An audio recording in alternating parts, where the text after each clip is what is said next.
Everyone, and welcome to Skyline Daily. What are we on? Number 7? Is it number 7? Yeah, I think it's number 7. It's April 21st, and it also happens to be National Yellow Bat Day. Now, I won't show it, just in case I might trigger people who don't like bats, because I know some people have a weird phobia of bats, but I can assure you that they're not quite yellow. At least not all of them. But we have Overwatch to talk about. And, ooh, no, look at that. It's the YouTube banner. Ooh. Ooh. How unprofessional. But we couldn't get the file today, so who cares as long as it's some high-quality Overwatch. So today we will be doing... Oh, no, I didn't even get it to the right spot in the timeline. Today, we're doing Hammer Esports versus Red Reserve.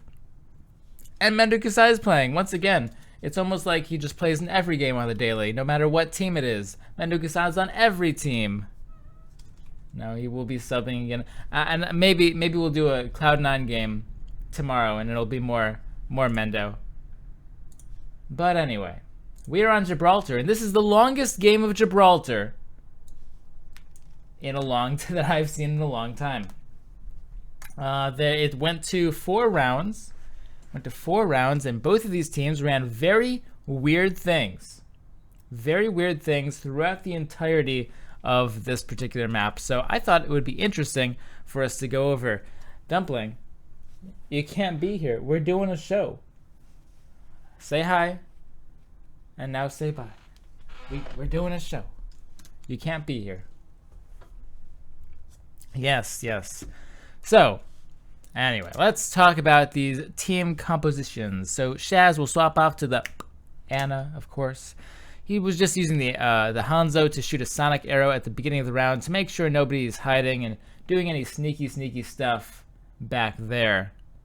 Now let's look at this team composition. It's a little bit strange. So we have our standard tanky tank lineup. We have Reinhardt, Roadhog for Peel. And in case you don't know what Peel is, because I realize that that's actually not a normal term for Overwatch. So Roadhog is good at defending your backline, staying back there, hooking anyone who comes in, like those pesky Tracers, Genjis, whatnot. Oh my gosh, all this cat hair everywhere. You're shedding. It's summer. Oh no. And then over here, we have some dive heroes. What's up with that? So they're running a Winston and a Genji alongside a Roadhog, Reinhardt, and the 2 normal supports. So it's triple tank, but normally triple tank is like Roadhog, Reinhardt, Zarya, Soldier. This one's Roadhog, Reinhardt, Winston, Genji. Interesting.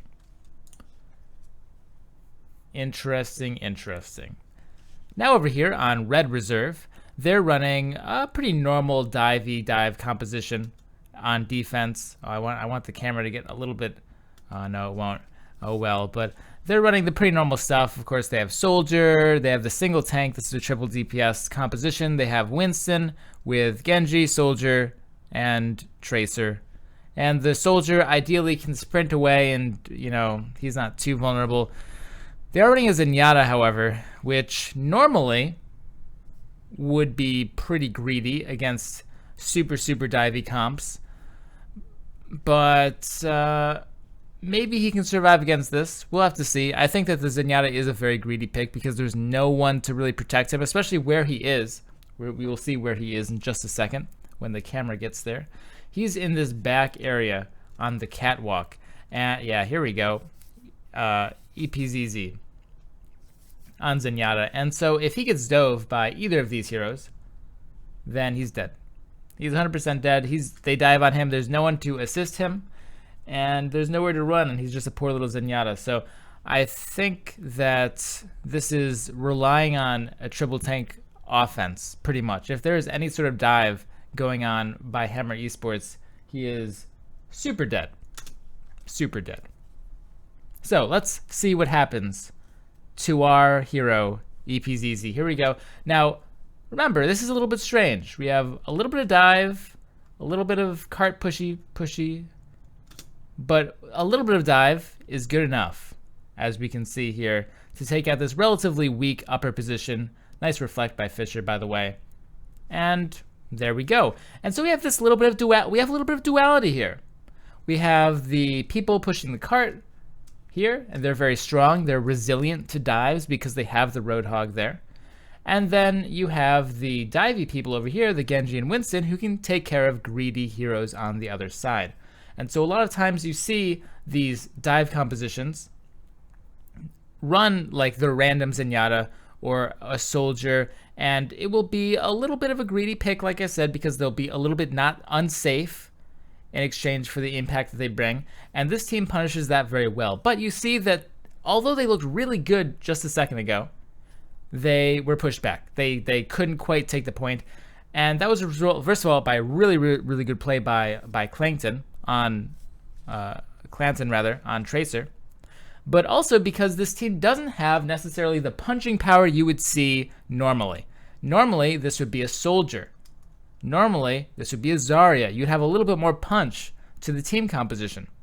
But, unfortunately, not so much with this team comp. You don't have all that reliable damage. So it's pretty easy to stall the cart. It's pretty hard to finish fights off. Now, I want to point out real quick that EPZZ has a very fast ultimate, by the way. Very fast. I would normally expect him to actually swap off of the Zenyatta, but because he got his ultimate so fast, he stayed on it. And so something that's really key about Zenyatta is he's very vulnerable to dives. Very vulnerable. But if he has his ultimate, he's not vulnerable at all. Because when you dive him, he responds by ulting. However, of course, the result of that is you can't really ult your team as well, but still, it does do a good amount of a job mitigating dives. The question is, how early can they draw it out? And the answer is very early. They like instantly got it from EPCC. And so we have the fight. Unfortunately, the Zenyatta had to back off.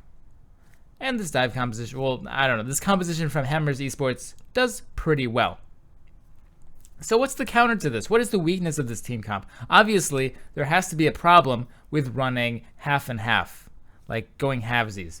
And the problem with that is the reason it's working so well is because, like I said before, Red Reserve is playing a lineup that is not all the way to one side. They're playing a little bit divey, but I think he might swap off actually. There we go. So there's a swap off, but he was running Zenyatta before. Mendo was running Soldier before. Oh, now he's actually running Hog, which is a little bit random. Well, it's not random. I'll explain it in a bit. But so this team composition not 100% divey or 100% tanky, and Hammers Esports is able to exploit both of the weaknesses. If Red Reserve would just go full on triple tank, tank block of Doom, Hammers Esports would have a very hard time penetrating it. At the same time, if Red Reserve went full on super dive, again, Hammers Esports would have a difficult time dealing with it because they have this halvesy comp. But because Red Reserve continues to choose these sort of not quite half and half comps, they're like 80%, 20% comps, where you have like one off hero. This is very popular right now in Overwatch. You'll have like a dive composition and then one backline hero to shore it up. Or you'll have a super tanky composition. A super divey composition. A super tanky composition rather. And then you have one flanking hero to sort of shore that weakness up. And Red Reserve is sort of doing that with their comp. But Hammers Esports with this half and half is able to exploit that one off hero while at the same time having enough of a presence in both tankiness and dive to deal with the other five. And that's why we're seeing them be so successful on this offense here. Unfortunately, the cameraman for this particular tournament, his style isn't good for viewing the entire fight, so we can't get too much into the nitty-gritty details of all the good old tactics that are happening. But the team compositions tell quite a decent tale. And now we see Mendo swap off to Widow, which is, you can see they're not really finding a good answer to this. And again, this is another team that is pretty tanky. Now they're slowly finding the answer. They're slowly swapping. Oh man, my My camera was on the wrong scene for the longest time. Oh dear. We'll have to restart all of it. We'll have to restart it all, guys. Just kidding. Mendo is on Widowmaker. So like I said before, this is a relatively tanky team. A relatively backline team. You have the random Widowmaker there, and the Widow will be off on her own doing stuff. And I think that he'll have a little bit of an issue against this Genji and Winston. By the way, that was a sick hook by Snizzlenose to really open that up.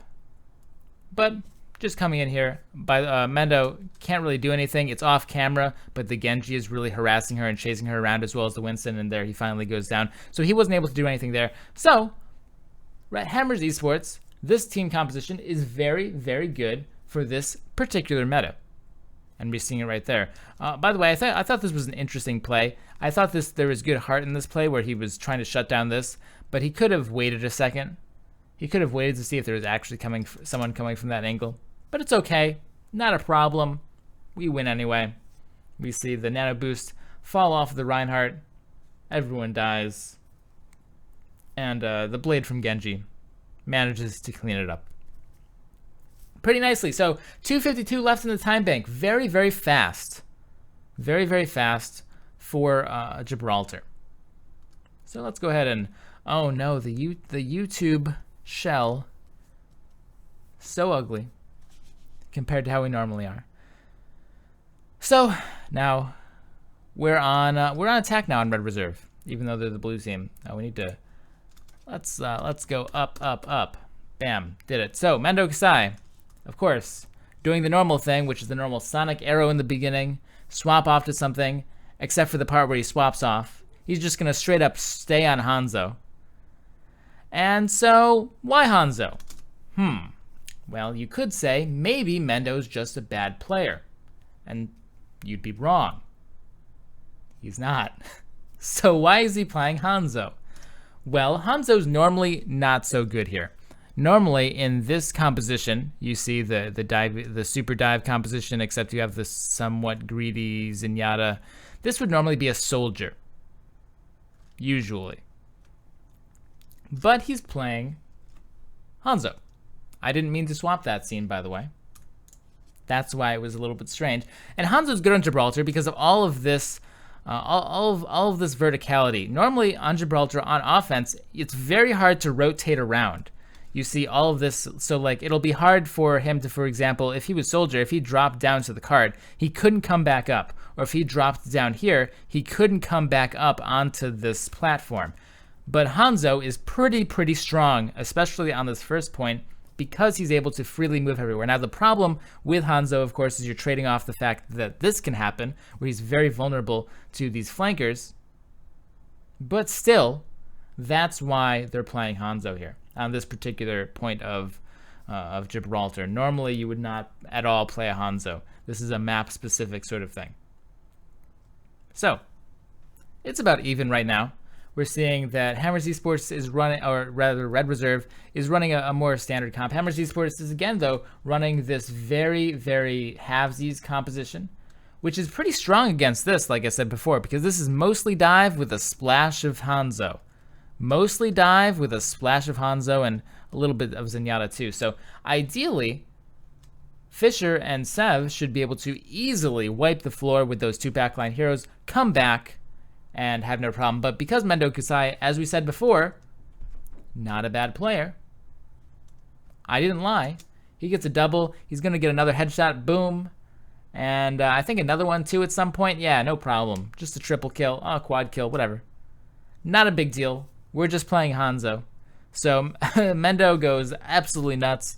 And all of that strategy I just talked about went out the window because you get 5 headshots in a row on Hanzo. Sometimes it just happens. And it works quite well. And so he has Dragon, he's going to stay on it, obviously. But now would be around the time when you swap off Hanzo, if he were to have died last point. So, here, Red Reserve coming further up again. That's a good Dragon in order to peel off anybody who's trying to come. But now, Casper in the back, getting some kills. We see that Hammers Esports is having some trouble. And it makes sense that this composition would have a little bit more trouble on defense than it would on offense, because on offense, you can kind of control the flow of the battle more. You can say, okay, our Genji and our Winston will go where we want them to go. Our tanks and supports will go where, again, we want them to go. When you're on defense, you don't quite have as much of a luxury to put your pieces where you want. It's mostly the attackers determining who fights who. So, Hammers Esports doesn't have as much freedom here to have necessarily the Genji and Winston be always on the Hanzo and always on the Zenyatta. And so they're having a little bit of difficulty there. The Genji and the Winston are not quite finding the targets that they need to find. Red Reserve is, of course, taking advantage of this. Mendo already has his ultimate again, so he's just playing it superbly on Hanzo this particular game. And he hasn't died yet, or else he would certainly have swapped off to a soldier at this point. But he's just fine. He's alive. He's like, hey, I've gotten 2 dragons in 1 minute. There's no problem here. And Hammers Esports continuing to stay on the same team composition. And this kind of makes sense. They're saying, well, it's not really a matter of our team composition. It's more of a matter that Fisher and Sev can't find the targets they need to find, and they just need to play better. They need to find it. Although, like I said, it's much more difficult on defense than on offense. So this is why you see them struggling much more than they were before. Mendo, not a big deal. Headshot there. Scatter one shot on the Ana. I mean, he's just going he's just going nuts. Not a big deal. Scatter one shot on the Winston as he lands. It's whatever. Jeez. Sometimes, like I said, you just get 5 headshots on Hanzo, and sometimes it just happens 3 times in a row. Nice pulse bomb, of course, takes out the sports. At this point, though, there's a lot. There's a little bit of struggle to clear this out, to finish it up, as Hanzo not as reliable of a damage source up close when you're trying to finish these points off. But still, it's just such an overwhelming advantage, really, that it'd be pretty hard for Red Reserve to not finish this up, even though they have the Hanzo, who's technically not as reliable of a DPS as normal. So, let us continue to the next round. I said that this was a really long round, guys, and I was not lying. Oh, good, YouTube. Hey, got it. Look at that. Perfect. Let's look at these team compositions one more time. This will be the last time because we pretty much do the same thing. Shaz, Sonic Arrow, swapping off to Ana, like we said before. Exact same team comp. Here, Red Reserve has smartened up a little bit. They're no longer running the Zenyatta. They're running the slightly more durable Ana instead. Ana is, of course, still not the most resilient to dive, but at least she has tools. If she gets dove by only like one guy, it's not a big deal. Ana has a problem when she gets hit by a full dive composition. But if it's like a Genji or a Winston, or maybe a Genji and a Winston, then she has at least tools to deal with it. But still, Hammers Esports comes in very strong and instead takes out Mendo with their dive. And so this is like their convoy. While Fisher and Sev just go around killing everybody, you have Snizzlenose and the Reinhardt player, Big Chris, together just pushing the cart, and nobody on Red Reserve can stop it. The Winston can't stop it, Casper on Genji can't stop it, and so you can see how this sort of works. Not too bad. Now, there are a lot of swaps in this game, particularly next round. We're going to see swaps and swaps and swaps galore, and that's going to get very, very interesting. But for now, we're seeing mostly kind of conservative. Now, Red Reserve, like I said before, they are slowly finding the answer here. They swap off to a Reinhardt, and so they move their team a little bit less, a little bit away from diviness, and a little bit more towards tanky backline. And we're going to see that Mendo will be swapping off to a Roadhog later on as well. So, like I said, the key to beating this halvesies composition from Hammers Esports is just go all in on one thing. But they still aren't there yet, as we can see. They still have the Genji just lying around kind of randomly. And that Genji, as you see, he died to the Roadhog very easily, had very little impact. So, like I said, Red Reserve, when they have a composition that is very all in on one particular thing, they will have a much easier time against Hammers Esports. But they haven't done it so far. with only 50 seconds left in the time bank, they've gotten pretty far in. But with all of these ults, right now, rather over here, there is a blade and a visor. And I don't think that Hammers Esports has quite enough punch in this composition to beat through both of those ultimates. As in fact, it's a nano visor. So a nano visor basically makes up for the fact that Casper is not playing that DPS-y of a DPS, because a nano visor soldier is like having two DPS heroes essentially. And so indeed, like I said, the Genji doesn't do anything. The Genji got it. By the way, nice sleep, but still the Genji got absolutely destroyed. Mendo, though, did a good amount of damage in the back line with nano visor, having that instantaneous reload. Really nice triple grenade as well. Pretty much annihilates this push. Really well done by the Ana player for Red Reserve.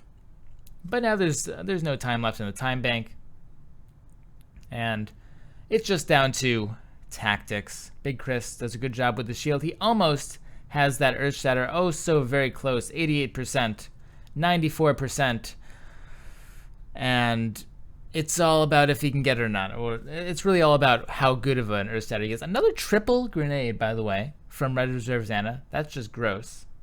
That's just really gross.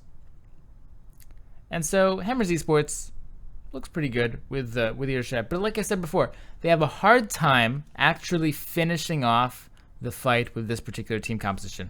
Casper will swap off to a Tracer. That's a little bit in this position. Tracer is actually a pretty heavy DPS, more so than Genji, much more consistent in this type of position. And Big Chris can't quite find, unfortunately, the Earth Shatter on Reinhardt. And Hammers Esports puts up a valiant effort, but like I said before, they can't quite finish it out. They don't have the punching power. So let's go on to the last round and see if our heroes, if our friends Red Reserve can pull it in. Mendo will once again be playing Hanzo, and Casper will be playing Genji, because this is again triple DPS composition. Hammers Esports is now running Seb on Diva instead of Reinhardt like usual, so they're leaning a little bit more into the mobility than they normally do. They're trying to punish Mendo a little bit more because he obviously tore them up before, but they need to find him first. Although because it's a Hanzo, it's not too hard to find him, and so indeed, there we go. They find him and they take him out pretty quickly. However, some really good play by Casper. Casper is the one who goes off this round, by the way. Spoiler alert, Casper does insane. So Casper manages to trade it out pretty well. And now Red Reserve needs to find a way to go back in. And Mendo swaps off to the Roadhog. Like I said before, guys, there are a lot of swaps in this particular round. And Mendo swapping off to the Roadhog is, like I said before, kind of... Hammers Esports is running Genji, Diva, and they were also running a Winston. They swapped off to that as well. And so Mendo going Roadhog is in order to deal with those heroes and able to peel a little bit.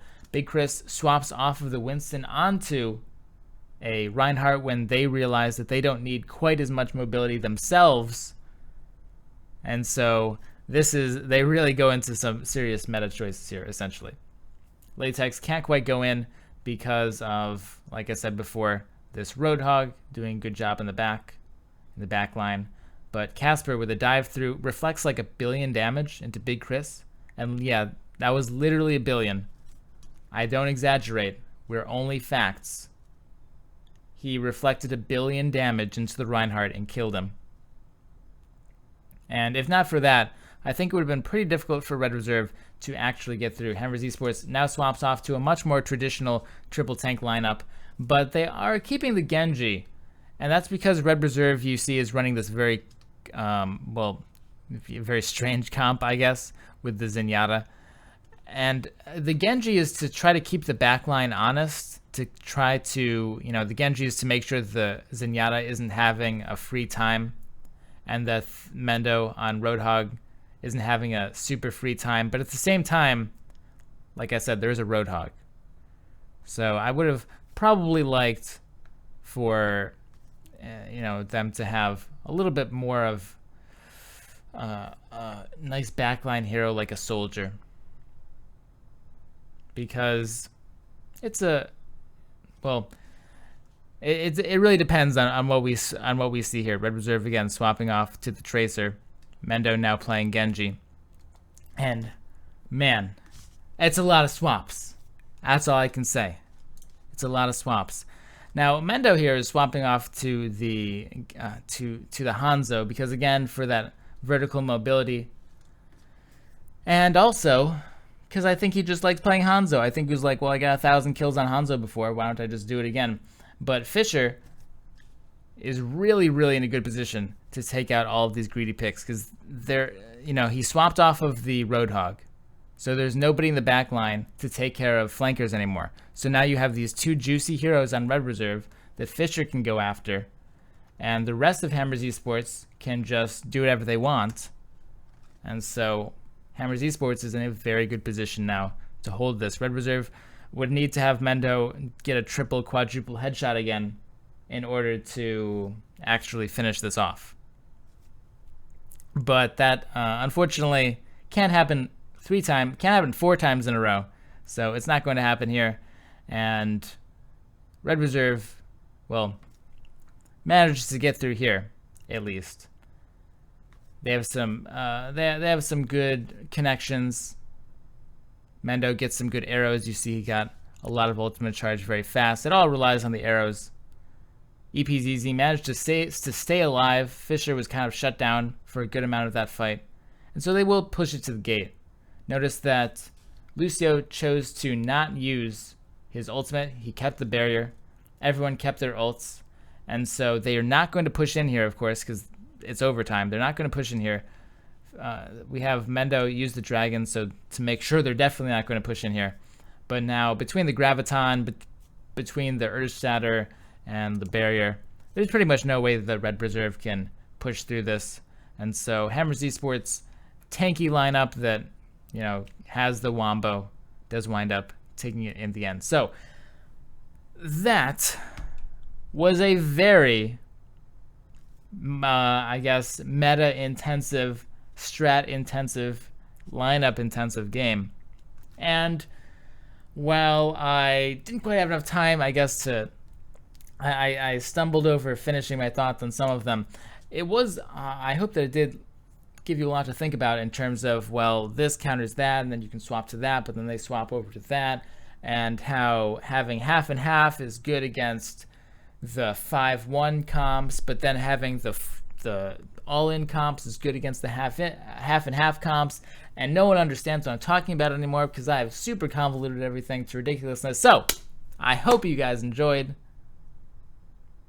That was Rivalcade, by the way.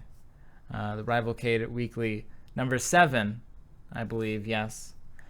So you can go check them out if you want to see the full match. I hope you guys enjoyed. Never forget to stay positive. I think I'll be playing some Lucio games today for stream. But for those of you on YouTube, never forget to stay positive. And have a great day. I will see you soon.